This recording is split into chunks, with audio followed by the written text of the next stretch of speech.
RBA, Mr. Mashira, we have NSC, CMA, I thought it's also.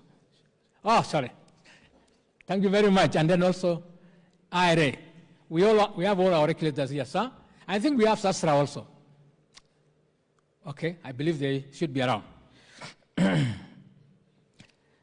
We seek to provide a multi-stakeholder platform for deliberations, discussions, and consultation on prudent trusteeship and administration, as well as make recommendations to policymakers like yourselves with the distinct aim of improving the pension industry.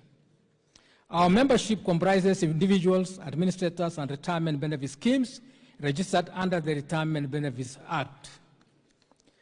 Other interested individuals who qualify to be members under the association's constitution. Ladies and gentlemen, the industry has been engaged in discussion on areas of mutual benefit for both the members we represent as well as the government of Kenya. We firmly believe in the need to espouse the ESG framework in everything that we do, taking care of the environment, ensuring the maximum attainable social benefit for our members and communities, and within the right governance framework. Impact investing is a timely response to several increasing uncertainties facing our country, Kenya, today. Challenges such as climate change, high unemployment rates, lack of access to basic housing and sanitation, lack of access to truly universal health care for every citizen are just but a few of the real challenges that a majority of Kenyan citizens face today. The need to sustainable, impactful business are among several issues that require immediate and collaborative action. If we are to turn the tide around, it is possible. At APTAC, we strongly believe in leading the way in coming up with innovative ways of solving our country's problems for the benefit of our members as well as our stakeholders and the government of Kenya. Government of Kenya happens to be a very key stakeholder to us. Ladies and gentlemen, key among the identified investment opportunities are affordable housing and public infrastructure. Your Excellency, we are very cognizant that pension funds across the world are actually the real key partners of the governments of those countries in terms of providing infrastructure and such like the housing. We were able to see a case study today, this morning, of what has happened just in the small area in local government in the UK, where pension funds have really made a big difference in social housing and affordable housing. If you'll have time, we'll be able to show you that particular case study. Also across the world, Your Excellency, pension funds are the investors in all the large public infrastructure, be it from pipelines, be it ports and airports, be it hospitals, be it railways, be it whatever. Pension funds do them across the world. Why not Kenya? The housing sector, ladies and gentlemen, the key among the identified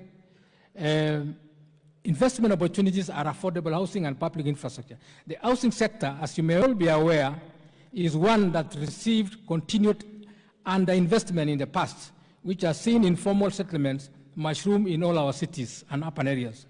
The Kenya Kwanza government has identified the housing sector as a key pillar that can effectively be addressed through partnership with institutions such as pension schemes.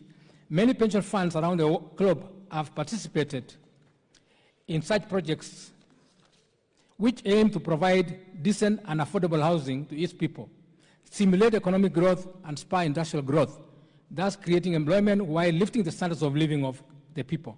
It is worth noting that such a venture would demand investment-grade projects on the supply side. Indeed, housing is one of the economic sectors that can revitalize the economic growth due to its forward and backward linkages. Investment in the affordable housing component will contribute positively to other facets of the economy.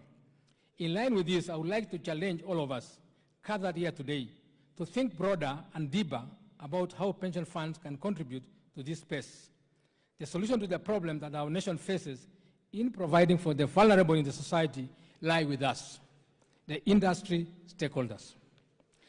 Allow me to also make a few recommendations to the policy direction our industry should strongly consider in order to realize the gains we are discussing today faster. I wish to make a proposal to have housing included in the RB guidelines as a mandatory benefit for all retirement scheme members. Like in the Singapore model, housing should be stipulated as a pre-retirement benefit for the pension funds.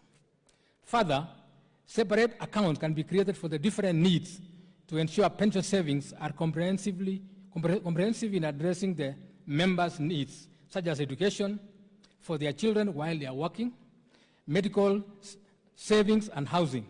This will enhance the attractiveness of saving in a pension scheme. So in other words, Your Excellency, we are talking about pensions plus. Pensions plus means you provide the solutions to the human life in one touch, one bullet. An amendment of the 40% withdrawal assignment, and which is also given for mortgage clause in the Retirement Benefits Act, should be made so that we actually increase it to 60% of the member saving, but convert it into a loan arrangement so that the members do not deplete the pension funds. So in other words, let the members borrow their own money and return it back when they are working.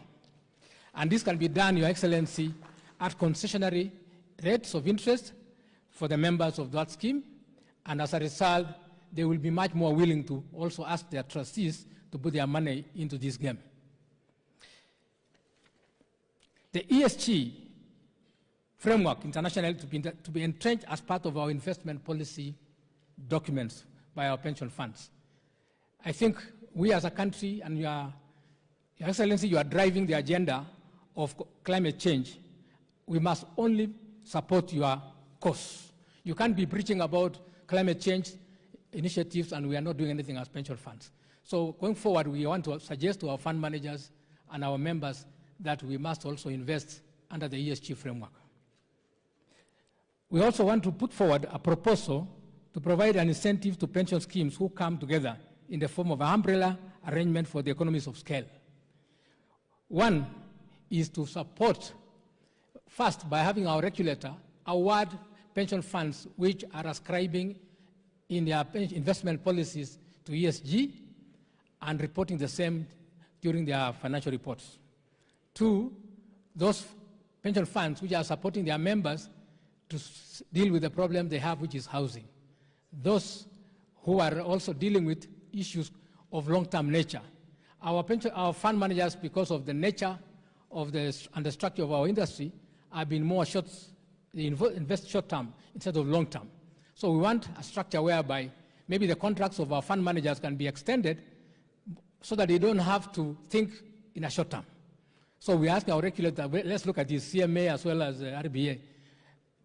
Fund managers who worry about being their performance, if you look at their 3-year contracts, can we extend it longer at least so that they can really do a good job? We are also saying the fund managers should be able to demonstrate how they are implementing these guidelines as soon as they are put in place, so that they think in a short term of, let's say, 3 years, how they are investing in a 5-year and longer period, and then the long term. So that a fund manager can be able to start a project like, let's say, investment in alternative asset class and leave it to the other fund manager who take over and continues. So that they don't just have to worry about, I will not finish this job. In closing, sir, I wish to thank all our members, institutions for taking a lead role in shaping the industry through their proposals aimed at taking advantage of this opportunity. Even as we work with the government, the work relation of these shared objectives, I would like to extend my sincere gratitude to our chief guest, His Excellency the President, for gracing this occasion. To our sponsors, speakers, delegates, and key stakeholders that have made this possible, we say this is just the beginning. This is the first of many consultative fora, and we thank you for being part of these initial steps. I am confident that the future is bright and that the retirement benefits industry will breathe new life into the economy and yield a positive and inspiring future for all Kenyans for many years to come. Thank you, and may God bless you. Thank you so much, Mr. Chairman. Thank you so much. I seek the indulgence of those who will get a minute to speak. We all understand the schedule of His Excellency the President is a busy schedule. And I'll request that if we can take 2 minutes each, His Excellency will be able to give us his remarks and also proceed to the other events. Your Excellency, sir, allow me now to invite me to start.